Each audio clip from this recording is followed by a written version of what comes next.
Sejam bem-vindas, bem-vindos e bem-vindas ao quarto Congresso Internacional de Literatura para Crianças e Jovens, realizado pelo Programa de Pós-Graduação em Literatura e Crítica Literária da PUC São Paulo. Hoje temos o prazer de ter aqui com a gente a editora e escritora Lulu Lima. A Lulu é baiana, de Sorriso Solar e mãe de Juju. Quando criança, amava inventar histórias e anunciava aos quatro cantos que seria escritora. Sua vovó Clélia a incentivava, decorando suas historinhas com fitas coloridas. Lulu formou-se em publicidade e trabalhou muitos anos como redatora nas agências de propaganda de São Paulo e Salvador, até o dia em que o seu sonho de infância acordou em seu peito. Ela escreveu seu primeiro livro, A Menina da Voz Amarela, e não parou mais, fundando sua própria editora, a Mil Caramiolas. Hoje é autora e editora de mais de 20 livros infantis, alguns deles publicados na Suíça, Espanha, França, Alemanha e Turquia. Lulu recebeu o selo altamente recomendável da FN Lige por duas de suas obras, Será e O Menino Baleia, além de ter livros entre os finalistas do Prêmio Jabuti. Seu livro O Menino e o Mar foi transformado em filme pela Rio Cinema. Lulu acredita em uma infância cheia de sensibilidade, autonomia e criatividade como o melhor caminho para transformar o mundo. Lulu, seja muito bem-vinda mais uma vez. Que bom te ter aqui com a Obrigada. gente. A felicidade de poder participar, ainda mais de longe, né? Então, assim, uma honra poder participar. Que bom, né? A internet conectando todos, né? Enfim, e dando essa oportunidade de você estar aqui participando do nosso congresso e falando da sua obra, que é incrível. Eu sou meio suspeita, né? Mas Obrigada, ai, obrigada. É muito boa essa troca, né? É bom trocar com os leitores e, de alguma forma, você é uma leitora, né? Que vem trazer, explorar, se aprofundar, né? Nesses diferentes olhares. eu vou começar com uma pergunta que é, Lulu, em alguns dos seus livros você aborda temas como o autismo, deficiência visual e câncer, né? De onde veio a motivação para escrever sobre diversidade e inclusão para crianças? Lá, esses livros eles foram escritos em períodos diferentes e no momento em que eu me destinei a escrever os livros, eu não tinha a causa na frente da história, sabe? Por exemplo, assim, vou escrever um livro com o objetivo de falar com as crianças ou famílias que têm autismo, assim. Como se trata de inspiração para o autor, né? Tinha muito a ver com o que eu estava sentindo, vivendo, o que estava me movendo naquele momento. Então, por exemplo, o Menino Baleia, eu estava em contato com isso, eu estava em relação com uma pessoa que tinha autismo, e eu me dei conta de que eu tinha muito pouco dessa informação, informação sobre esse tema. Assim, eu me dei conta do quanto a sociedade em si falava pouco sobre isso. Então, somente as famílias com crianças autistas se moviam para ter informação. E aí, quanto mais eu buscava essa informação e convivia, né, com a pessoa dentro do espectro, mais eu sentia a necessidade de transformar isso em poesia, transformar isso em mensagem e fazer com que isso ganhasse o mundo, né, tocasse o coração das pessoas. Então, eu acho que é muito fruto do que eu estou vivendo, sabe? O Menino e o Mar também. Por exemplo, eu não tinha a intenção, quando eu fui escrever, eu preciso escrever trazendo personagens que tenham a deficiência visual. A menina de O Menino e o Mar, ela já nasceu na história com a deficiência visual, entende? Era uma característica dela, como poderia ser um traço da personalidade. Ela já nasceu assim na minha história, sabe? Então, o que eu acho que talvez eu tenha feito é trazer esses traços e imprimir neles humanidade, empatia, poesia, sabe? Mas vem assim, vem da vivência. Ai, que lindo. Bom, e como foi a recepção das obras O Menino e o Mar e O Menino Baleia pelo público infantil, né? E qual foi a reação dos adultos, né? Eu pergunto porque ainda existe um certo receio, né, de tocar nessas temáticas, principalmente pelo público mais velho, como se fosse um tabu, talvez um medo ali pela falta de informação que a gente infelizmente tem. Foi surpreendente, eu acho que em ambos os casos, sabe? A Menina e o Mar, Ele é um livro que eu acho que ele desperta muito afeto. Ele foi lançado na pandemia, no meio da pandemia, estávamos todos trancafiados em casa, e ele vinha nos lembrar dessa sensação, né, sinestésica de estar próximo ao mar, de experienciar a vida com todos os sentidos, com toda a poesia, de uma forma tão livre, né, tão aberta. Então, assim, eu me lembro que a resposta foi quase que imediata, assim, as pessoas se emocionavam, contavam pra gente que choraram ao ler o livro, sabe? Então, assim, carrega em si essa mensagem universal. Tanto que ele foi transportado para o cinema, né? Ele foi para a linguagem audiovisual.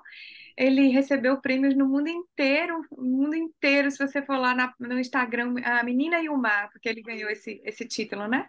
Você vai ver quantas premiações ele teve e em nenhuma vez ele foi inscrito como filme infantil. Isso é o mais curioso.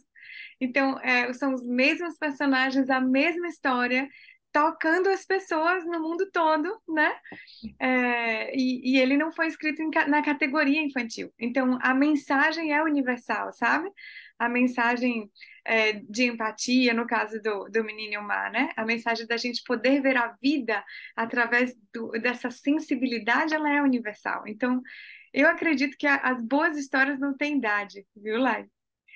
E Menino Baleia também, eu confesso para você que como autora eu fiquei com bastante receio, a gente fica com receio mesmo, né?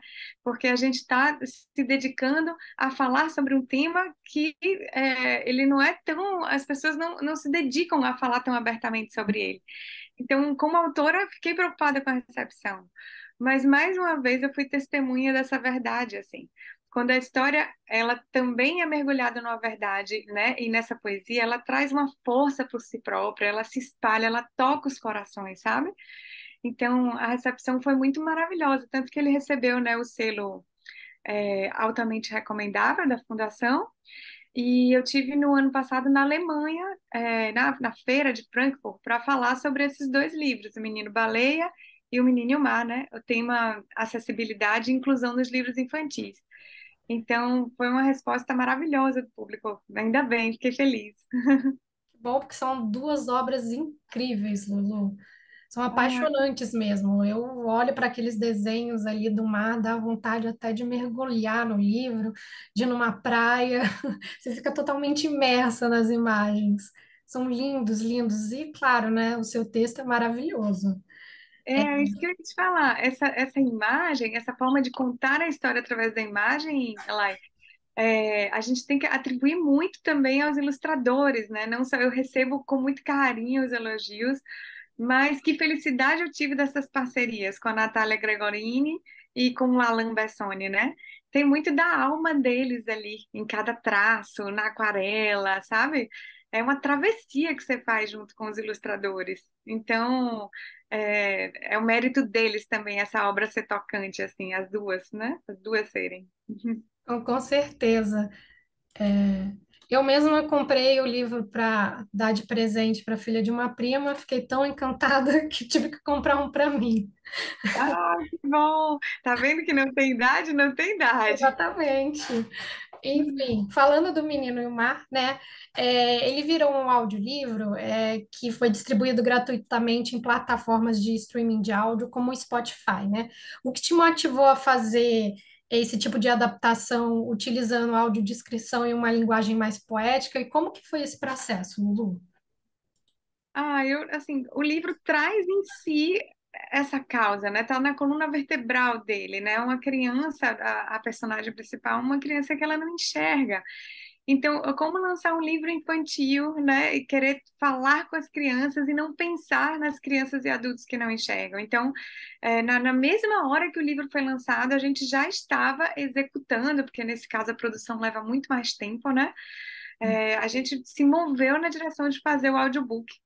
E aí eu acho que desde que a gente começou, quando a gente se reuniu com a empresa, com os profissionais envolvidos, essa era a intenção. A gente, pessoal, não vamos deixar que a gente perca qualidade nessa leitura. A escuta tem que ser poética, né? A leitura vai ser através da escuta, então a escuta tem que ser, a descrição das imagens tem que ser poética. Então, sabe aquela coisa, linha azul no fundo da página, atravessa a página. E a gente não queria isso, sabe? A gente queria que você não perdesse a poesia nesse passar das páginas, sabe? Esse mergulhar no mar, você continuasse mergulhado a cada momento, o ritmo, a forma, sabe? Como você vai escutando a história, você vai cada vez mais adentrando o mar, como quem mergulha mesmo. Você vai botando um pezinho, depois o outro. Essa foi, inclusive, uma metáfora que a gente usou em reunião. Olha, pessoal, é como mergulhar no mar. A gente vai colocando um pezinho, depois o outro.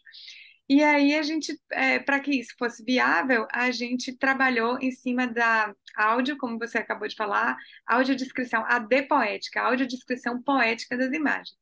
E aí foi feito a quatro mãos. Eles têm um profissional, um redator, que ele faz uma primeira interpretação das imagens, aí ele passava para mim e eu dava, digamos assim, esse tom mais poético, né, para ficar ali de acordo com o texto.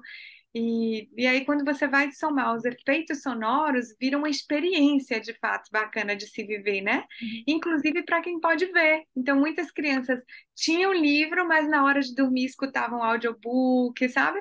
Ficavam imaginando. Então, é isso, assim. Eu imagino que essa peça ela tinha que funcionar por si só e também falar com todos os públicos, sabe? Mesmo sendo criada, pensada com todo amor para quem não podia enxergar. E, Lulu, qual que é o nome da empresa que é responsável pelo audiobook? O nosso parceiro nesse trabalho é uma ONG que se chama Mais Diferenças. Eles fizeram uma parceria conosco para a gente criar esse produto. Que bom. E aí eu vou fazer mais uma perguntinha, né? Você tem planos futuros para lançar outros audiolivros das suas obras ou os seus livros num formato diferente? Nossa, tenho lá. Eu acho que é um sonho que a gente tem, né? Que é tornar os nossos livros cada vez mais acessíveis. O próximo que está na mira é esse que aparece aqui atrás, pequenininho, que chama Será. É o livro que a gente também está querendo testar formatos com ele. Mas sim, nós somos sempre aqui na Mil Caraminholas abertos a isso, sabe? Testar formatos, trazer formatos acessíveis. É claro que para uma empresa pequena isso é um desafio, porque isso muitas vezes envolve um custo alto, acredite. Mas a gente sempre acredita que vale a pena e vamos selecionando as obras ainda, de pouquinho em pouquinho, fazendo com que todas elas tenham uma versão acessível. Ah, que maravilha, Lulu. Vou ficar no aguardo, assim como as outras pessoas que estão nos assistindo. E, Lulu, mais uma vez, muito obrigada. Você que é Cada sempre você, lá. bem-vinda aqui no programa, né? Com certeza vão ter outras oportunidades. E Que eu vou bom. finalizando agora. Nós vamos, ter outros eventos do nosso congresso, né? Então fique ligado. Na nossa programação é só acompanhar pelo site. E agora, para finalizar, a gente vai colocar um trechinho do audiolivro de O Menino e o Mar. Lulu, muito, muito obrigada de coração. Obrigada pelo convite, conta sempre comigo. É uma maravilha poder falar do que a gente tem tanta paixão com alguém que também ama a literatura infantil. Muito obrigada. Eu que agradeço. Tchau, tchau. Tchau, tchau. O mar arrebenta num estrondoso azul que lança água para todo lado. A força das tintas mostra o quão assustador ele pode ser. A menina então sugeriu: estique suas pernas assim. O menino obedeceu.